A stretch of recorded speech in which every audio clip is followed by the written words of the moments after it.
Hi friends, ಹೇಮರಗು ವ್ಲಾಗ್ಗೆ ಸ್ವಾಗತ ಸುಸ್ವಾಗತ. ಎಲ್ಲರೂ ಹೇಗಿದ್ದೀರಾ? ಎಲ್ಲರೂ ಚೆನ್ನಾಗಿದ್ದೀರಾ ಅಂತ ನಾನು ಭಾವಿಸ್ತಾ ಇದ್ದೀನಿ. ಮತ್ತು ನಾನು ಕೂಡ ಚೆನ್ನಾಗಿದ್ದೀನಿ. ಮತ್ತು ನಾನಿದು ಗುರುವಾರದ್ದು ವ್ಲಾಗ್ ಮಾಡ್ತಾಯಿದ್ದೀನಿ. ಏನಪ್ಪ ಅಂದರೆ ನಾವು ಇದು ಮೈಸೂರಿಗೆ ಹೋಗ್ತಾಯಿದ್ದೀವಿ. ಈ ವಿಡಿಯೋನ ನಾನೀಗ ಹಾಕಿರೋ ವಿಡಿಯೋನ ಎಲ್ಲೂ ಸ್ಕಿಪ್ ಮಾಡಿದೆ, ಪೂರ್ತಿಯಾಗಿ ನೋಡಿ. ನಾವೇನಕ್ಕೆ ಮೈಸೂರಿಗೆ ಹೋಗಿದ್ದು ಮತ್ತು ಮೈಸೂರಲ್ಲಿ ಹೋಗಿ ನಾವು ಎಲ್ಲಿ ಹೋಗಿದ್ದು ಅಂತೆಲ್ಲ ಪೂರ್ತಿ ಕ್ಲಿಯರಾಗಿ ಹೇಳ್ತೀನಿ. ನಾವು ಹೋಗ್ತಾನೆ ಬ್ರೇಕ್ಫಾಸ್ಟ್ ಮುಗಿಸ್ಕೊಂಡು ಹೋದ್ವು. ಯಾಕಂದರೆ ನಾವು ಆಲ್ಮೋಸ್ಟ್ ಒಂದು 7 ಗಂಟೆಗೆಲ್ಲ ಮನೆ ಬಿಟ್ಟು ಮತ್ತು ಹೋಗೋ ತನಕ 10 ಗಂಟೆ ಆಗುತ್ತೆ. ಸುಮ್ಮನೆ ಯಾಕೆ ಅಂತೇಳಿ ಟಿಫನ್ನ ನಾವು ಇಲ್ಲೇ ಹೋಟೆಲಲ್ಲಿ ಬಿಡದಿ ಹತ್ರನೇ ಹೋಟೆಲ್ ಮುಗಿಸ್ಕೊಂಡು ಹೋದು. ಇದು ನಾನು ಸ್ಟಾರ್ಟಿಂಗಿಂದ ಹಾಕಿಲ್ಲ, ಪೂರ್ತಿ ಕೊನೆಯಲ್ಲಿ ಹಾಕಿದ್ದೀನಿ ವಿಡಿಯೋ. ಯಾಕೆಂದರೆ ಇದು ನಮ್ಮ ಭಾವನವ್ರದ್ದು ಕಾರ್ಯ ಮಾಡಿದ್ದು. ನಮ್ಮ ಭಾವ ಅಂದರೆ ನಮ್ಮ ಯಜಮಾನ್ರು ಇದ್ರಲ್ಲ, ಅವರ ದೊಡ್ಡಪ್ಪನ ಮಗ ಆಗಬೇಕು. ತುಂಬ ಬೇಜಾರಾಗುತ್ತೆ ಈ ಥರ ಕಾರ್ಯಗಳಿಗೆಲ್ಲ ಬರೋಕ್ಕೆ. ಏಕೆಂದರೆ ಒಂಥರ ಹಬ್ಬನೂ ಕೂಡ ಮಾಡಿಲ್ಲ ಈ ಸಲ ಅಂತಲೇ ಹೇಳ್ಬೋದು. ಅಲ್ಲೇ ಅವ್ರ ಮನೆ ಪಕ್ಕದಲ್ಲೇ ಗಣೇಶನ ಕೂರಿಸಿದ್ರು. ಎಷ್ಟು ದೊಡ್ಡ ಗಣೇಶ ಅಂದರೆ ಗಣೇಶನಿಗಿನ್ನ ಗೌರಿ ಮಾತ್ರ ತುಂಬ ಅಟ್ರಾಕ್ಟಿವ್ ಆಗಿತ್ತು, ತುಂಬ ಚೆನ್ನಾಗಿತ್ತು. ಎಲ್ಲ ಹೀಗೆ ಕಾರ್ಯ ಮುಗಿಸ್ಕೊಂಡು ಹೋಗ್ಬೇಕಾದ್ರೆ ಈಗ ನನ್ನ ನಾದಿನಿ ಬನ್ನಿ ಅದಕ್ಕೆ ಒಂದು ಫೋಟೋ ತೊಗೊಳ್ಳೋಣ ಅಂತ ಹೇಳಿದ್ರು. ನಾನು ಫೋಟೋ ತೊಗೊಂಡು ಅವತ್ತು ಕೂಡ ಮಳೆ ಬರ್ತಾಯಿದೆ ನೋಡಿ ನೈಟು. ಇದು ಬಂದು ನಮ್ಮ ದೊಡ್ಡತ್ತೆ ಮನೆಗೆ ಹೋಗೋಣ, ಕಾರ್ಯ ಎಲ್ಲ ಮುಗಿಸ್ಕೊಂಡು ನೈಟು ದೊಡ್ಡತ್ತೆ ಮನೆಗೆ ಹೋಗೋಣ ಅಂತೇಳಿ ದೊಡ್ಡತ್ತೆ ಮನೇಲಿ ಹೋಗಿ ಉಳ್ಕೊಂಡ್ವು. ಒಂದೇನಪ್ಪ ಅಂದರೆ ಇದು ಕೂಡ ಸಿಟಿನೇ, ಬಟ್ ಮೇನ್ ರೋಡಿಂದ ಒಂದು 2 ಕಿಲೋಮೀಟರ್ ಒಳಗಡೆ ಇರ್ಬೋದು. ಒಳಗಡೆ ಸ್ವಲ್ಪ ಹಳ್ಳಿ ಥರ ಇದೆ, ಬಟ್ ವಾತಾವರಣ ಇರ್ಬೋದು, ವೆದರ್ ಇರ್ಬೋದು, ನೇಚರ್ ಇರ್ಬೋದು, ಎಲ್ಲನೂ ಕೂಡ ಸೇಮ್ ಹಳ್ಳಿ ಥರನೇ ಇರುತ್ತೆ. ಒಂಥರ ಚೆನ್ನಾಗಿರುತ್ತೆ, ಪ್ರಶಾಂತವಾಗಿ ತುಂಬ ಚೆನ್ನಾಗಿದೆ ಅಂತಲೇ ಹೇಳ್ಬೋದು. ಒಂದೇನಪ್ಪ ಬೇಜಾರು ಅಂದರೆ ಮಳೆ ಬೀಳ್ತಾನೆ ಇತ್ತು, ಅದೊಂದು ಸ್ವಲ್ಪ ಬೇಜಾರಾಯಿತು. ನಾವು ಬ್ಯಾಂಗ್ಳೂರಿಂದ ಮೈಸೂರಿಗೆ ಹೋಗ್ಬೇಕಾದ್ರೂ ಗುರುವಾರ ಬೆಳಗ್ಗೆ ತುಂಬ ಮಳೆ ಆವತ್ತು. ಮಧ್ಯಾಹ್ನ ಸ್ವಲ್ಪ ಪಿಡು ಕೊಟ್ಟಿತ್ತು, ಮತ್ತೆ ಸಂಜೆ ಬಂತು, ಮತ್ತೆ ರಾತ್ರಿ ಅದೇ ಥರ ಮಳೆನೇ ಹಿಡ್ಕೊಂತು ಅಂತಲೇ ಹೇಳ್ಬೋದು. ಮಳೆ ಇದ್ದರೆ ಸ್ವಲ್ಪ ಬೇಜಾರು ಅನಿಸುತ್ತಲ್ಲ, ಹಾಗಾಗಿ ಬಟ್ ಏನೂ ಮಾಡೋಕ್ಕಾಗಲ್ಲ ಅಂತ ನೈಟ್ ನಾವು ಒಂದು 10 ಗಂಟೆ 10:30 ಹೋಗಿ ರೀಚ್ ಆದವು. ಇದು ನಾಳೆ ಶನಿವಾರ ಬೆಳಗ್ಗೆ ಅಂದರೆ ಶನಿವಾರ ಮಧ್ಯಾಹ್ನನೇ ಆಗಿತ್ತು. ನಾವು ಟಿಫನ್ ಎಲ್ಲ ಮುಗಿಸ್ಕೊಂಡು, ಇದು ನೋಡಿ ಮೈಸೂರು ಯೂನಿವರ್ಸಿಟಿ ಫೇಮಸ್ ಇರುತ್ತೆ, ಎಲ್ಲರಿಗೂ ಆಲ್ಮೋಸ್ಟ್ ಗೊತ್ತಿರುತ್ತೆ. ಟಿಫನ್ ಎಲ್ಲ ಮುಗಿಸ್ಕೊಂಡು ಸುಮ್ಮನೆ ಇದ್ವು. ಹೊರಡೋಣ ಅಂದ್ಕೊಂಡು, ಇಲ್ಲ ಇವತ್ತೊಂದಿನ ಸ್ವಲ್ಪ ಬ್ರೇಕ್ ಕೊಡೋಣ, ಯಾಕಂದರೆ ಅವನಿಗೂ ಕೂಡ ಸ್ಕೂಲು ಡೈಲಿ ಹೋಗ್ತಾ ಇರ್ತಾನೆ. ಮತ್ತು ಈ ಸಲ ದಸರಾ ಹಾಲಿಡೇಸ್ಗೆಲ್ಲ ಬರೋಕ್ಕಾಗುತ್ತೋ ಇಲ್ವೋ ಅಂತೇಳಿ ಒಂದ್ಸಲ ಅರಮನೆ ನಾವು ನೋಡಿ 10ರಿಂದ 12 ವರ್ಷ ಆಗಿದ್ದು, ತುಂಬ ವರ್ಷಗಳೇ ಆಗಿತ್ತು. ನಾವು ಮೈಸೂರವರಾಗಿದ್ರೂ ಕೂಡ ಮೈಸೂರಲ್ಲಿರೋ ಪ್ಲೇಸ್ಗೆ ನಾವು ಹೋಗೋಕ್ಕೆ ಆಗೋಲ್ಲ. ಹೀಗೆ ಹೋಗ್ತೀವಿ, ಹೀಗೆ ಬರ್ತೀವಿ. ಕೆಲಸ ಇಲ್ಲಿ ಯಾವಾಗ್ಲೂ ಕೆಲಸ ಅದು ಇದು ಅಂತ ಮನುಷ್ಯನಿಗೆ ಯಾವಾಗಲೂ ಅಷ್ಟೇ ತಾನೇ. ವಯಸ್ಸಿನಲ್ಲಿ ಆ ಕೆಲಸ ಸ್ಕೂಲು ಅದೇ ಆಗೋಗ್ಬಿಡುತ್ತೆ. ವಯಸ್ಸಾದ್ಮೇಲೆ ಓಡೋಣ ಅಂದರೆ ಶಕ್ತಿನೇ ಇರಲ್ಲ, ಆ ಥರ ಆಗುತ್ತೆ. ಹಂಗಾಗಿಲ್ಲ, ಅರಮನೆಗೆ ಹೋಗೋಣ, ತುಂಬ ವರ್ಷಗಳಾಗಿದೆ ಅಂತ. ಹಂಗೂ ನನ್ನ ಮಗ ಸ್ವಲ್ಪ ವರ್ಷಗಳಿಂದ ಹೋಗಿ ನೋಡಿದ್ದ. ಇಲ್ಲ ನಾನು ಬರಲ್ಲ ಅಂದ. ಆಮೇಲೆ ಒಟ್ಟಿಗೆ ಅವನು ಕೂಡ ಬರ್ತೀನಿ ಅಂತ ರೆಡಿ ಆದ. ಅದು ನಮ್ಮ ಮೈಸೂರಲ್ಲಿ ಪ್ಲೇಸ್ ನೋಡ್ಬೇಕಂದ್ರೆ ತುಂಬ ಹಳೆಯ ಕಟ್ಟಡಗಳಿರ್ಬೋದು, ಹಳೆಯ ಬೀದಿಗಳಿರ್ಬೋದು, ಈಗಲೂ ಕೂಡ ಹಳೆಯ ಮನೆಗಳು ಕೂಡ ಹಾಗೆ ಇದೆ. ಒಂದೊಂದು ಏರಿಯಾಗೆ ಹೋದರೆ ಮಂಡಿ ಮೊಹಲ್ಲ ಮತ್ತು ಚಿಕ್ಕ ಮಾರ್ಕೆಟ್ ಸೈಡು ಆ ಥರ ಎಲ್ಲ ಹೋದರೆ ಯಾವುದು ಕೂಡ ಎಲ್ಲ ಹೊಸದಕ್ಕಿನ್ನ ಹಳೇದು ಜಾಸ್ತಿ ಇದೆ. ಈ ಥರ ಕೋಟೆಗಳಿರ್ಬೋದು, ಅರಮನೆಗಳಿರ್ಬೋದು, ರಾಜರ ಮನೆತನದ್ದಿರ್ಬೋದು, ಪ್ರತಿಯೊಂದು ಕೂಡ ಇನ್ನೂ ಹಾಗೆಯೇ ಉಳಿಸ್ಕೊಂಡಿದ್ದಾರೆ ಅಂತಲೇ ಹೇಳ್ಬೋದು. ಇಲ್ಲೇನಪ್ಪ ವಿಶೇಷ ಅಂದರೆ ಅರಮನೆಗೆ ಜಾಸ್ತಿ ಫಾರಿನರ್ಸೇ ಜಾಸ್ತಿ, ವಿದೇಶಿಗರೇ ಜಾಸ್ತಿ ಅಂತಲೇ ಹೇಳ್ಬೋದು. ರೆಗ್ಯುಲರ್ ಮೆಂಬರ್ಸ್ಗೆ ಇಲ್ಲಿ ಸ್ಥಳೀಯರಿಗೆಲ್ಲ 120 ರುಪೀಸ್ ಏನೋ ಇತ್ತು ಟಿಕೆಟು. ಮತ್ತು 10 ವರ್ಷದ ಒಳಗಿನ ಮಕ್ಕಳಿಗೆ ಎಲ್ಲರಿಗೂ ಫ್ರೀ, 18 ವರ್ಷದ ಒಳಗಿನ ಮಕ್ಕಳಿಗೆ 70 ರುಪೀಸ್ ಇತ್ತು. ಇನ್ನು ಮಾಮೂಲಿ ವಯಸ್ಕರಿಗೆಲ್ಲ 120 ರುಪೀಸ್ ಇತ್ತು. ಫಾರಿನರ್ಸ್ ಮಾತ್ರ 1000 ರುಪೀಸ್ ಇದೆ ಪರ್ ಹೆಡ್ಡು. ನಮಗೆ ನೋಡಿ ಟಿಕೆಟ್ ಆಶ್ಚರ್ಯ ಆಯಿತು. ಸರಿ ಕೂಡ ನಾವು ಕಾರ್ ಪಾರ್ಕ್ ಮಾಡಿಬಿಟ್ಟು ಹೋಗ್ತಾಯಿದ್ದೀವಿ. ಅಲ್ಲಿ ನಮ್ಮ ದೊಡ್ಡತ್ತೆ ಇದ್ದಾರಲ್ಲ, ದೊಡ್ಡತ್ತೆ ಮಗನಳ್ಳಿಯ ಅಲ್ಲಿ ಪೊಲೀಸ್ ಆಗಿದ್ದಾರೆ. ಅವ್ರನ್ನ ನಾವು ಒಂದ್ಸಲಿನೂ ಕೂಡ ಮದುವೆಲಿ ನೋಡಿದ್ದಷ್ಟೇ, ಮತ್ತು ಇನ್ನೊಂದ್ಸಲ ನೋಡಿರಲಿಲ್ಲ. ಅವರು ಕೂಡ ನಮ್ಮ ಹೊರಗಿತಿ ಕೂಡ ಹಿಂಸೆ ಮಾಡೋರು, ಹೋಗ್ಬಿಟ್ಟು ಬನ್ನಿ ನಮ್ಮ ಅಳಿಯ ಇದ್ದಾರೆ ಇಲ್ಲಿ ಅಂತ. ಹಂಗಾಗಿ ಅವ್ರನ್ನೂ ಕೂಡ ಮೀಟ್ ಮಾಡಿಕೊಂಡು ಮಾತಾಡಿಕೊಂಡು ಅರಮನೆ ಒಳಗೆಲ್ಲ ಹೋಗಿ ನೋಡ್ಕೊಂಬಂದು ತುಂಬ ಚೆನ್ನಾಗಿದೆ ಅಂತಲೇ ಹೇಳ್ಬೋದು. ಬಟ್ ಆದರೆ ತುಂಬ ಪ್ಲೇಸಸ್ ಇತ್ತು, ಅವು ಒಳಗಡೆ ಎಲ್ಲ ನೋಡ್ಲಿಕ್ಕೆ ಬಿಡ್ತಿದ್ರು. ಈಗ 6 ಇಯರ್ಸಿಂದ ಒಳಗಡೆ ಕೆಲವೊಂದೊಂದು ರೂಮ್ ಇರುತ್ತೆ. ಈಗ ಒಂದು ಪ್ರಾಣಿಗಳವ್ರು ಬೇಟೆಯಾಡಿದ ಪ್ರಾಣಿಗಳಿಗೆ ಜಿಂಕೆ ಆ ಥರದ್ದೆಲ್ಲ ಒಂಥರ ಸ್ಟ್ಯಾಚ್ಯುಗಳಿತ್ತು, ಅದಕ್ಕೆ ಬಿಡಲಿಲ್ಲ. ಮತ್ತು ಕತ್ತಿ ಅದೆಲ್ಲ ಅವ್ರದ್ದು ಯುದ್ಧ ಮಾಡಲಿಕ್ಕೆ ಉಪಯೋಗಿಸಿದ್ರಲ್ಲ, ಅದು ಒಂದು ಸೀಕ್ರೆಟ್ ರೂಮ್ ಇತ್ತು. ಆ ಥರದ್ದು ಎಲ್ಲ 6 ಇಯರ್ಸಿಂದನೇ ಎಲ್ಲನೂ ಕೂಡ ಮುಚ್ಚಿದಾರಂತೆ, ಅದನ್ನ ಯಾವುದಕ್ಕೂ ಕೂಡ ಬಿಡಲ್ಲ. ಜಸ್ಟ್ ಹಾಲ್ಗಳು, ಅವ್ರು ಏನು ಸಭೆ ಮಾಡ್ತಾಯಿದ್ರು ಅದು, ಅವ್ರು ಯಾವುದು ಉಡುಗೊರೆ ಗಿಫ್ಟ್ ಎಲ್ಲ ಬರ್ತಾಯಿತ್ತು, ಅವ್ರ ಹಳೆಯ ಕಾಲದ್ದು ರಾಜಮನೆತನದ್ದು ಉಡುಗೊರೆಗಳು ಏನು ಸಿಕ್ಕಿದೆ ಅದು, ಮತ್ತು ದೇವ್ರ ವಿಗ್ರಹಗಳು ಆವಾಗಿನ ಕಾಲದ್ದು ವಿಗ್ರಹಗಳಿರ್ಬೋದು, ತುಂಬ ಚೆನ್ನಾಗಿತ್ತು. ಒಳಗಡೆ ಆ ಕಂಬಗಳು, ಆ ಶಿಲೆಗಳು ನೋಡ್ತಾ ಇದ್ದರೆ ನಮಗೆ ಕಣ್ಣು ತುಂಬ ಬರ್ತಾಯಿತ್ತು. ಮತ್ತು ನಮ್ಗೆ ಅಲ್ಲಿಂದ ಹೊರಗಡೆ ಬರಲಿಕ್ಕೆ ಮನಸ್ಸಿಲ್ಲ. ಏನೋ ಅರಮನೆ ಅಂದರೆ ಅದು ಅರಮನೆನೇ ಕೂಡ, ಅಷ್ಟು ಆಶ್ಚರ್ಯವಾಗಿತ್ತು ಅಂತಲೇ ಹೇಳ್ಬೋದು. ಮತ್ತು ಈಗ ದಸರಾ ಹತ್ರ ಬಂದಿರೋದ್ರಿಂದ ಎಲ್ಲ ಕ್ಲೀನಿಂಗ್ ಆಗಿರ್ಬೋದು, ಪೇಂಟ್ ಆಗಿರ್ಬೋದು. ನೋಡಿ, ಇದು ಚಾಮುಂಡೇಶ್ವರಿ ಅಮ್ಮಂದು ಉತ್ಸವ ಮೂರ್ತಿ. ಈ ಉತ್ಸವ ಮೂರ್ತಿ ಯಾವಾಗಲೂ ಇಲ್ಲೇ ಇರುತ್ತಂತೆ. ನಾನು ತುಂಬ ವರ್ಷಗಳಾಗಿತ್ತಲ್ಲ, ಹಾಗಾಗಿ ಮರ್ತೋಗಿತ್ತು. ಅದು ಸ್ವಲ್ಪ ಚೇಂಜಸ್ ಇದೆ ಇವಾಗ. ತುಂಬ ಜನ ಇರ್ತಾರೆ. ಇದನ್ನು ನೋಡಿ, ಇದೆಲ್ಲ ಗೊಂಬೆ ತೊಟ್ಟಿ ಅಂತ ಕರೀತಾರಂತೆ. ಇದೆಲ್ಲ ಆಗಿನ ಕಾಲದ್ದು ಎಲ್ಲ ಶೋಪೀಸ್ಗಳಂತಲೇ ಹೇಳ್ಬೋದು. ಎಲ್ಲ ಒಂದೊಂದು ಶೋಪೀಸ್ಗೂ ಕೂಡ ಒಂದೊಂದು ಕತೆ ಇದೆ ಅಂತಲೇ ಹೇಳ್ಬೋದು. ಮತ್ತು ಯಾವುದು ಈಗಂತಲ್ಲ, ಎಲ್ಲ ಹಳೆದು ಅರಮನೆ ಒಳಗೆ ಎಷ್ಟು ಚೆನ್ನಾಗಿದೆ. ಆ ಕೆತ್ತನೆಗಳಿರ್ಬೋದು, ಆ ಪಿಲ್ಲರ್ಗಳಿರ್ಬೋದು, ಆ ಲೈಟಿಂಗ್ಸ್ ಇರ್ಬೋದು, ಆ ಡಿಸೈನ್ಸ್ ಇರ್ಬೋದು. ಒಳಗಡೆ ನೋಡಿ, ಗೋಲ್ ಗುಮ್ಮಟ ಥರ ಇದೆ. ಎಷ್ಟು ಚೆನ್ನಾಗಿದೆ ಅಂದರೆ ಒಳಗಡೆ ಎಂಟ್ರಿ ಇಲ್ಲ, ಅದು ಒಳಗಡೆ ಮಧ್ಯದಲ್ಲಿ ಬಿಡಲ್ಲ, ಸುತ್ತ ಇದಾಕಿರ್ತಾರೆ, ಬ್ಯಾರಿಕೇಡ್ ಥರ ಹಾಕಿರ್ತಾರೆ. ಅದು ಸುತ್ತ ನೋಡ್ಕೊಂಬರ್ಬೇಕು. ಮಾತ್ರ ನಿಜವಾಗ್ಲೂ ಅರಮನೆ ಅಂದರೆ ಅದು ರಿಯಲಿ ಅರಮನೆನೇ ಅಂತಲೇ ಅನ್ನಿಸ್ತಾಯಿತ್ತು. ಒಳಗಡೆ ಹೋಗಿದ್ದೀವಿ, ಸಿಕ್ಕಾಪಟ್ಟೆ ಚೆನ್ನಾಗಿತ್ತು. ಇಲ್ಲಿ ರಾಜಮನೆತನದವ್ರದ್ದು ಅಂದರೆ ಅವರು ಎಷ್ಟು ತಲೆಗಳು, ಯಾರ್ಯಾರು ಆಳಿದ್ದು, ಅವ್ರ ಮಕ್ಕಳು, ಅವ್ರ ಮೊಮ್ಮಕ್ಕಳು, ಅವ್ರ ಮದುವೆ ಆಗಿದ್ದಿರ್ಬೋದು, ಅವ್ರ ಅಕ್ಕ ತಂಗಿರ್ದಿರ್ಬೋದು, ಆ ಥರ ಪೂರ್ತಿ ರಾಜಮನೆತನದ್ದೇ ಆ ಕಡೆ ಈ ಕಡೆ ಫೋಟೋಸ್ ಎಲ್ಲ ಇತ್ತು. ತುಂಬ ಚೆನ್ನಾಗಿತ್ತು. ಅವ್ರ ಬಗ್ಗೆನೂ ಕೂಡ ಪರಿಚಯ ಕೂಡ ಹಾಕಿದರು. ಇಂಥವ್ರು, ಇಂಥ ಇಸ್ವಿ ಅವ್ರು ಹುಟ್ಟಿದ್ದು ನೋಡಿ, ಇವರು ಶ್ರೀಕಂಠದತ್ತ ಒಡೆಯರು, ಎಲ್ಲ ಪ್ರತಿಯೊಬ್ಬರದ್ದು ಕೂಡ ಎಲ್ಲ ಇತ್ತು. ಇದೆಲ್ಲ ಒಂದು ಉಡುಗೊರೆ ರಾಜರುಗಳಿಗೆ. ಆವಾಗಿನ ಇದರಲ್ಲಿ ಎಲ್ಲರೂ ಬೇರೆ ಇದಕ್ಕೆ ಹೋದಾಗ ಉಡುಗೊರೆ ಕೊಟ್ಟಿದ್ದೆಲ್ಲ ಸಂಗ್ರಹಣೆ ಆಗಿತ್ತು. ಇಲ್ಲಿ ನನ್ನ ಮನಸ್ಸು ಕಲಿಸಿದ ಕುಸ್ತಿ ಇದೆಲ್ಲ ನಡೀತಿತ್ತು ನೋಡಿ. ಆ ಥರ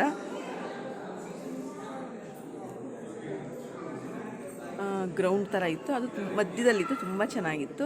ಮತ್ತು ಮಧ್ಯ ಮೆಟ್ಲುಗಳಿತ್ತು, ಪಿಲ್ಲರ್ಸ್ಗಳಿತ್ತು, ಎಲ್ಲನೂ ಕೂಡ ಅಟ್ರಾಕ್ಟಿವ್ ಆಗಿದ್ದು. ಜನ ಮಾತ್ರ ಕಡಿಮೆನೇ ಇಲ್ಲ ಅಂತ ಹೇಳ್ಬೋದು. ಅದು ನಾವು ಹೋಗಿದ್ದು ಕೂಡ ಶುಕ್ರವಾರ ಹೋಗಿದ್ದು. ಇನ್ನೂ ಶನಿವಾರ ಭಾನುವಾರ ವೀಕೆಂಡ್ ಹೋದರೆ ಸಿಕ್ಕಾಪಟ್ಟೆ ಜನ ಇರ್ತಾರಂತೆ. ಇದು ಸಭೆ ನಡೆಯುತ್ತಿದ್ದಂಥ ಜಾಗ. ಒಳಗಡೆ ಗ್ರೌಂಡ್ ಥರ ಇದೆ, ಕೆಳಗಡೆ ಎಲ್ಲ ಸ್ಟೆಪ್ಸ್ ಇದೆ. ಇದೆಲ್ಲ ರಾಜ ಮನೆತನದ್ದು ಎಲ್ಲ ಸಭೆಗಳು ನಡೀತಿದ್ದು. ಮುಂದೆ ನೋಡಿದ್ರೆ ನೋಡಿ, ಅರಮನೆ ಆ ಪಿಲ್ಲರ್ ಹಿಂಗೆ ಕಾಣುತ್ತೆ, ಇಷ್ಟು ದೂರಕ್ಕೆ ಹಿಂಗೆ ಕಾಣಿಸ್ತದೆ ಅಂದರೆ ನಾವು ಒಂದು ಕಂಬ ಕೂಡ ಟಚ್ ಮಾಡಿ ಮುಟ್ಟಕ್ಕೆ ಆಗ್ತಿರ್ಲಿಲ್ಲ. ಅಷ್ಟು ರೋಮಾಂಚನಕಾರಿಯಾಗಿತ್ತು, ಅಷ್ಟು ಅಟ್ರ್ಯಾಕ್ಟಿವ್ ಆಗಿತ್ತು ಅಂತಲೇ ಹೇಳ್ಬೋದು. ಅದ್ರ ಬಗ್ಗೆ ನಾವು ಗೈಡೆನ್ಸ್ ಮಾಡೋರು ಕೂಡ ಇರ್ತಾರೆ. ಅವ್ರ ಹತ್ರ ಹೋದರೆ ಅವ್ರು ಚಾರ್ಜ್ ಮಾಡಿದ್ರೆ ಅವ್ರು ಚಾರ್ಜ್ ಮಾಡಿ ತೊಗೊಂಡು ಆ ಇತಿಹಾಸ, ಪ್ರತಿಯೊಂದು ಇತಿಹಾಸ, ಈಗ ಫಾರಿನರ್ಸ್ ಏನು ಮಾಡ್ತಾರೆ ಅಂದರೆ, ವಿದೇಶಿಗರು ಏನು ಮಾಡ್ತಾರೆ ಅಂದರೆ, ಅದು ಬಂದರೆ ಅವ್ರಿಗೆ ಏನು ಗೊತ್ತಿರಲ್ಲ. ಹಾಗಾಗಿ ನಿಧಾನಕ್ಕೆ ಬಂದರು. ಹಾಗಾಗಿ ಒಬ್ಬರು ಗೈಡೆನ್ಸ್ ಮಾಡೋರನ್ನ ಕರ್ಕೊಂಡು ಅವ್ರ ಹತ್ರ ಎಲ್ಲ ಮಾಹಿತಿ ತಿಳ್ಕೊತಾರೆ. ಯಾವಾಗಿಂದ ಯಾವಾಗ, ಇದೇನೋ ಅದೇನೋ ಅಂತೆಲ್ಲ ಪೂರ್ತಿ ಮಾಹಿತಿ ತಿಳ್ಕೊತಾರೆ ಅಂತಲೇ ಹೇಳ್ಬೋದು. ನಮಗಂತೂ ಅಲ್ಪ ಸ್ವಲ್ಪ ನಾವು ಏನಿತ್ತು ಅಲ್ಲಿ ಎಲ್ಲ ಓದೋದು, ಸ್ವಲ್ಪ ತಿಳ್ಕೊಂಡು, ಮತ್ತು ಆಲ್ರೆಡಿ ನಾವು ಪಾಠದಲ್ಲಿ ಇಲ್ಲಿ ಓದಿರ್ತೀವಿ, ಮೈಸೂರು ದಸರಾದಲ್ಲಿ ನೋಡಿರ್ತೀವಿ. ಹಂಗಾಗಿ ಪೂರ್ತಿ ತಿಳುವಳಿಕೆ ಇದೆ ಅಂತಲ್ಲ. ಅರಮನೆ ಬಗ್ಗೆ ಸ್ವಲ್ಪ ತಿಳುವಳಿಕೆ ಇದೆ. ಇನ್ನೇನು ದಸರಾ ಹಬ್ಬ ಹತ್ರ ಬರ್ತಾ ಇರೋದ್ರಿಂದ ಸ್ವಲ್ಪ ಪ್ಲೇಸಸ್ ಎಲ್ಲ ಕಡಿಮೆ ಮಾಡಿರ್ತಾರೆ. ನಾವೆಲ್ಲ ಒಳಗಡೆ ನೋಡ್ಕೊಂಬಂದು. ಇಲ್ಲೇನಪ್ಪ ಸ್ಪೆಷಲ್ ಅಂದರೆ, ಈಗ ದಸರಾ ಹಬ್ಬಕ್ಕೆ ನವರಾತ್ರಿಗೆಲ್ಲ ಎಷ್ಟು ಬಲ್ಪ್ ಇರುತ್ತೆ ಅರಮನೆಗೆ ಹಾಕ್ತಾರೆ ಅಂದರೆ, 97,200 ಬಲ್ಪ್ಗಳನ್ನ ಆನ್ ಮಾಡ್ತಾರೆ. ಒಂದೇ ಸಲ ಆನ್ ಮಾಡ್ತಾರೆ ನೋಡಿ. ಒಬ್ಬೊಬ್ಬ ಅದು ನೋಡೋಕ್ಕೆ ಸಾಧ್ಯನೇ ಇಲ್ಲ. ಅದು ನೋಡಿರೋರು ಮಾತ್ರ ಅದ್ರ ಬಗ್ಗೆ ಗೊತ್ತಿರುತ್ತೆ. ಇದು ನೋಡಿ, ಇದು ಅರಮನೆ ಸುತ್ತ ಎಷ್ಟು ಪ್ಲೇಸ್ ಇದೆ ಅಂದರೆ, ವಾಕ್ ಮಾಡಲಿಕ್ಕೆ, ಓಡಾಡಲಿಕ್ಕೆ. ಗಿಡಗಳೆಲ್ಲ ಡಿಸೈನಾಗಿ ಒಂಟೆ ಶೇಪ್ ಇರ್ಬೋದು, ಜಿರಾಫೆ ಶೇಪ್ ಇರ್ಬೋದು, ಆನೆ ಶೇಪ್ ಇರ್ಬೋದು, ಎಲ್ಲ ಥರ ಕಟ್ ಮಾಡಿ ಈ ಥರ ಪಾರ್ಕಲ್ಲಿ ಎಲ್ಲ ದಸರಾ ಹಬ್ಬಕ್ಕೆ ಅಂತಲೇ ರೆಡಿ ಮಾಡ್ತಾಯಿದ್ದಾರೆ. ದಸರಾ ಹಬ್ಬದಲ್ಲಿ ನಮ್ಮ ಮೈಸೂರು ನೋಡಲಿಕ್ಕೆ ಒಂದು ಚೆಂದ. ಏನು ಹೇಳ್ತಾರಲ್ಲ, ಮೈಸೂರು ದಸರಾ ಎಷ್ಟೊಂದು ಸುಂದರ ಅಂತಾರಲ್ಲಾಗೆ, ನಮ್ಮ ಮೈಸೂರು ದಸರಾನ ವಿವರಣೆ ಮಾಡಲಿಕ್ಕೆ ಆಗಲ್ಲ, ಅಷ್ಟು ಚೆನ್ನಾಗಿರುತ್ತೆ. ಮತ್ತು ಇನ್ನೊಂದೇನಪ್ಪ ಸ್ಪೆಷಲ್ ಅಂದರೆ, ಈ ಸಲ ದಸರಾಗೆ 14 ಆನೆ ಬಂದಿದೆಯಂತೆ. ಎಲ್ಲನೂ ಕೂಡ ಪಳಗಿಸ್ತಾರೆ. ಅದಕ್ಕೆ ಸ್ನಾನ ಆಗಿರ್ಬೋದು, ನೀರು ಕುಡಿಸೋದಾಗಿರ್ಬೋದು, ಪ್ರತಿಯೊಂದು ಕೂಡ ಇನ್ನೊಂದು ಥರ ಅದಕ್ಕೆ ಅಂತಲೇ ಪ್ಲೇಸ್ ಮಾಡ್ಕೊಂಡಿದ್ದಾರೆ. ಅಲ್ಲಿ ನೀರು ಕುಡಿಸ್ಲಿಕ್ಕೆ, ಸ್ನಾನ ಮಾಡಿಸ್ಲಿಕ್ಕೆ ಎಲ್ಲ ಪ್ರತಿಯೊಂದಕ್ಕೂ ಅಲ್ಲಿಗೆ ಕರ್ಕೊಂಡ್ಬಂದು ಅದಕ್ಕೆ ಡೈಲಿ ಏನೇನು ಮಾಡಬೇಕು ಅದನ್ನೆಲ್ಲ ಮಾಡ್ತಾರೆ. ಇಲ್ಲೆಲ್ಲ ಪಬ್ಲಿಕ್ಕೆಲ್ಲ ಎಂಟ್ರಿ ಇಲ್ಲ. ಇನ್ನು ನಮ್ಮ ಪರಿಚಯ ಇದ್ಮೇಲೆ ಬಂದಿರೋದ್ರಿಂದ ನಮ್ಗೆ ಈ ಥರ ಒಳಗಡೆ ಎಲ್ಲ ಬಿಟ್ಟರು. ಅದರಲ್ಲೂ ಕೂಡ ಭೀಮಾ ಅಂತ ಒಂದು ಆನೆ ಇತ್ತು, ನಾನು ಮುಂದೆ ತೋರಿಸ್ತೀನಿ. ಇದು 2 ಆನೆ ಇತ್ತು. ಇದು ಕೂಡ ತುಂಬ ಚೆನ್ನಾಗಿತ್ತು. ಎಲ್ಲ ಕಡೆನೂ ಸ್ವಲ್ಪ ಆನೆ ನಿಲ್ಲಿಸಿದ್ರು. ಅವ್ರು ನಮ್ಮ ಯಜಮಾನ್ರು ಹೋಗಿ ನಿಂತ್ಕೊಂಡು ನಮಗೆ ಭಯ ಆಗ್ತಿದೆ, ಆಶೀರ್ವಾದ ಮಾಡ್ತಾಯಿತ್ತು. ಅವ್ರು ಕರೀತಾ ಇದ್ದಾರೆ ಬನ್ನಿ ಬನ್ನಿ ಅಂತ. ನನಗೆ ನನ್ನ ಮಗನಿಗೆ ಸ್ವಲ್ಪ ಭಯ ಆಯಿತು. ಆದರೂ ಕೂಡ ನಾನು ಜಾಸ್ತಿ ಹೋಗಿಲ್ಲ. ನನ್ನ ಮಗನೂ ಕೂಡ ಹೋಗಿ ಫೋಟೋ ತೆಗೆಸ್ಕೊಂಡು ಬಂದ. ಬಟ್ ಏನೋ ಖುಷಿನೂ ಇರುತ್ತೆ ನೋಡಲಿಕ್ಕೆ, ದೂರಿಂದ ಖುಷಿಯಾಗುತ್ತೆ. ಹತ್ರ ಹೋಗೋಕ್ಕೆ ಭಯಂಕರವಾಗಿರುತ್ತಲ್ಲ, ಹಂಗಾಗಿ ಸ್ವಲ್ಪ ಭಯ ಅಂತಲೇ ಅನ್ಬೋದು.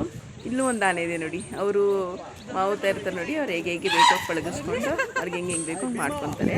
ಯಾಕಂದರೆ ಅವ್ರಿಗೆ ಗೊತ್ತಿರುತ್ತೆ ಯಾವ ಟೈಮ್ ನೀರು ಕೊಡಬೇಕು, ಯಾವ ಟೈಮ್ ಅದು ಫುಡ್ ಹಾಕಬೇಕು ಅಂತ. ಇದು ನೋಡಿ ಫೇಮಸ್ ಅಂದರೆ ಇದೇನಪ್ಪ ಭೀಮಾ ಅಂತ ಇದೆ ಹೆಸರು. ಹೆಂಗೆ ಭೀಮಾ ಅಂದರೆ ಸಾಕು ಹೆಂಗೆ ಸೌಂಡ್ ಮಾಡ್ತಿತ್ತು ಅಂದರೆ ಎಲ್ಲರೂ ತಮಾಷೆ ಮಾಡ್ತಾಯಿತ್ತು. ಹುಲ್ಲ ತಿನ್ನೋಕೋಗಿ ತಲೆ ಮೇಲೆ ಹಾಕೊತಾ ಇತ್ತು. ಹಂಗೂ ಅದ್ರ ಮಾವು ತಾಯಿ ಹೇಳ್ತಾಯಿದ್ರು, ನೀನು ತುಂಬ ತರಲೆ ಮಾಡ್ತಿದ್ಯಾ, ತಿನ್ನು ಅಂತ ಕೊಟ್ಟರೆ ತಲೆ ಮೇಲೆ ನೋಡಿ ತಲೆ ಮೇಲೆಲ್ಲ ಹುಲ್ಲಿದೆ ಅಂತೆಲ್ಲ ತಮಾಷೆ ಮಾಡ್ತಾಯಿದ್ರು. ನಮಗಂತೂ ನೋಡಿ ನಗುನೂ ಬರ್ತಾಯಿತ್ತು, ಒಂಥರ ಚೆನ್ನಾಗಿದೆ, ಕ್ಯೂಟಾಗಿದೆ ಅನ್ನಿಸ್ತಾಯಿತ್ತು. ಉದಕ್ಕೂ ಕೂಡ ಹಾಗೆ ಆನೆಗಳಿತ್ತು. ನಾವು ಫೋಟೋಸು ವೀಡಿಯೋಸ್ ಎಲ್ಲ ಮಾಡ್ಕೊಂಡ್ವಿ. ಮತ್ತು ಆಗ್ತಾ 5:30 ಆಯಿತು. 5:30ಗೆ ಡೈಲಿ ತಾಲೀಮ್ ಇರುತ್ತಂದರೆ, ತಾಲೀಮ್ ಅಂದರೆ ಅರಮನೆಯಿಂದ ಹಿಡಿದು ಬನ್ನಿ ಮಂಟಪ ಅಂತ ಇದೆ.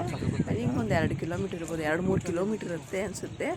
ಎಲ್ಲಿವರೆಗೆ ಕರ್ಕೊಂಡು ಹೋಗ್ತಾರೆ ಅಂತ ಗೊತ್ತಿಲ್ಲ. ಎಲ್ಲ ಆನೆಗಳನ್ನ ಪಳಗಿಸ್ಬೇಕಲ್ಲ, ಇಲ್ಲಿಂದನೇ ಯಾವ ರೂಟಿಂದ ಎಷ್ಟು ಗಂಟೆಗೆ ಹೋಗ್ಬೇಕು ಅಂತೆಲ್ಲ ಗೊತ್ತಿರಬೇಕಲ್ಲ. ಹಾಗಾಗಿ ಎಲ್ಲ ಅದಕ್ಕೆ ಯಾವ ಅನುಕೂಲ ಬೇಕು ಆ ಅನುಕೂಲದ ಪ್ರಕಾರ ಎಲ್ಲ ಆನೆಗಳನ್ನ ಸಾಲಾಗಿ ಡೈಲಿ 5:30ಗೆ ಪ್ರಾಕ್ಟೀಸ್ ಕೊಡಿಸ್ತಾರಂತೆ. ಈಗ ನಾವು ನಾಟಕ ಡ್ಯಾನ್ಸ್ ಮಾಡ್ಬೇಕಂತ ನಾವು ಹೇಗೆ ಟೈಮ್ ಕೊಟ್ಟು ಪ್ರಾಕ್ಟೀಸ್ ಮಾಡ್ತೀವಿ, ಅದೇ ಥರ ಆನೆಗಳಿಗೂ ಕೂಡ ದಸರಾ ಹಬ್ಬಕ್ಕೆ ಈಗಲಿಂದನೇ ಆನೆಗಳನ್ನ ಕರ್ಕೊಂಡ್ಬಂದು ಅವ್ರಿಗೆ ಚೆನ್ನಾಗಿ ತಿನ್ನಿಸಿ ಅದಕ್ಕೆಲ್ಲ ಪಳಗಿಸಿ ಅದಕ್ಕೆ ಯಾವ ರೋಡಲ್ಲಿ ಹೋಗಬೇಕು, ಹೇಗೆ ಬರಬೇಕು, ಯಾವುದರಿಂದ ಯಾವ್ದು ಹೋಗಬೇಕು ಅಂತ ಪಳಗಿಸ್ತಾರೆ. ಹಂಗಾಗಿ ನಮಗೆ ಅವರು ಅಲ್ಲಿ ಇದ್ದವ್ರು ಆಫೀಸರೆಲ್ಲ ಬೇಗ ಹೋಗಿ ತುಂಬ ಜನ ಇದ್ರು, ಸ್ವಲ್ಪ ಜನ ಇದ್ರು. ಯಾಕಂದರೆ ಅವರು ಬಿಟ್ಟಿರ್ತಾರಲ್ಲ ಪರಿಚಯ ಇದ್ಮೇಲೆ ಅವ್ರು ಮಾಡ್ತಾಯಿದ್ರು. ಎಲ್ಲ ಹೇಳ್ತಾಯಿದ್ರು ನೀವೆಲ್ಲ ಬೇಗ ಹೊರಗಡೆ ಹೋಗಿ ಆನೆಗಳೆಲ್ಲ ಹೊರಗಡೆ ಬರುತ್ತೆ ಅಂತ.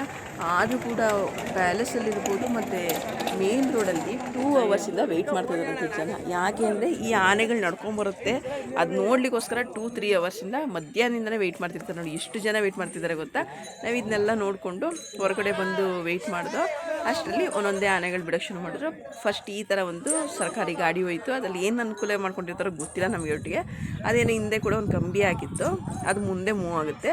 ಮುಂದೆ ಮೂವ್ ಆದಮೇಲೆ ಒಂದಾದ್ಮೇಲೊಂದು ಆನೆಗಳು ಎಷ್ಟು ಸಾಲ ಹೋಗುತ್ತೆ ಅಂದರೆ ಅದಕ್ಕೂ ಕೂಡ ಮಾವುತಾ ಇರ್ತಾರೆ.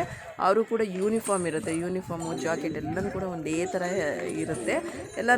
ಇವರು ಮಾವುತಾ ಅಂದರೆ ಸೈಡಲ್ಲಿ ಇರ್ತಾರಲ್ಲ ಅವರು ಒಂದು ಮೇನ್ ಕೂತಿರೋರು ಯಾರೋ ಆಫೀಸರ್ಸ್ ಅನಿಸುತ್ತೆ. ಅವರು ಹಿಂಗೆ ಹಾಕಿಸ್ಕೊಂಡು ಎಲ್ಲ ನೀಟಾಗಿ ಸಾಲಾಗಿ ಅವ್ರು ಹೆಂಗೆ ಅರೇಂಜ್ ಮಾಡ್ಕೊಂಡಿರ್ತಾರೆ, ಹೇಗೆ ಪ್ಲ್ಯಾನ್ ಮಾಡ್ಕೊಂಡಿರ್ತಾರೆ ಹಾಗೇನೂ ಕೂಡ ಕರ್ಕೊಂಡು ಹೋಗ್ತಿರ್ತಾರೆ. ನೀವೇ ನೋಡ್ತಾ ಇರ್ಬೋದು ಆನೆಗಳು ಅಂದರೆ ಹತ್ರದಿಂದ ನೋಡಿ ಎಷ್ಟು ಫೀಲ್ ಆಗುತ್ತೆ. ಹತ್ರ ಹೋದಂತೂ ಆಗೋದೇ ಇಲ್ಲ. ನಾವು ಸ್ವಲ್ಪ ದೂರದಲ್ಲೇ, ಇದು ತುಂಬ ದೂರದಲ್ಲೇ ಇರಲಿಲ್ಲ. ಅಲ್ಲೇ ಬ್ಯಾರಿಕೇಡ್ ಹಾಕಿದ್ರಲ್ಲ, ಹೊರಗಡೆ ಬಿಟ್ಟರು. ಹೊರಗಡೆ ಅಂದರೆ ಈ ಕಡೆ ಅರಮನೆ ಒಳಗೆ ಬಿಟ್ಟರು. ಜಾಸ್ತಿ ಭೀಮಾ ಅದು ಅನ್ಸುತ್ತೆ ಗೊತ್ತಾಯ್ತಲ್ಲ, ಆದರೆ ಕಳಿಸುತ್ತೆ ವಿಡಿಯೋ ಅಂತಂದರೆ ಭೀಮಾ ಅಂತಲೇ ಹೇಳ್ಬೋದು. ಭೀಮಾ ಬಂದಿದ ತಕ್ಷಣ ಎಲ್ಲರೂ ಕೂಡ ಭೀಮಾ ಅಂತ ಕಿರ್ಚ್ಕೊಂಡ್ರು. ಇದೇ ಅನ್ಕೋತೀನಿ ಭೀಮಾ ಅಂತ ಸೌಂಡ್ ಮಾಡಲಿಕ್ಕೆ ಶುರು ಮಾಡಿದ್ರು. ಅವು ಅಂತ ಇಲ್ಲ ಇದು ಭೀಮಾ. ಇಲ್ಲಿ ಹಿಂದೆ ಬರ್ತದೆ ನೋಡಿ, ಬೊಟ್ಟಿಟ್ಟಿದೆ ನೋಡಿ, ಕಪ್ಪೊಟ್ಟು ಮತ್ತು ಕುಂಕುಮ ಇಟ್ಟಿದ್ದಾರೆ ನೋಡಿ, ಇದು ಬಂದು ಭೀಮಾ. ಎಲ್ಲರೂ ಭೀಮಾ ಅಂತ ಶುರು ಮಾಡಿದ್ರು. ತುಂಬ ಅಟ್ರಾಕ್ಟಿವ್ ಆಗಿತ್ತು.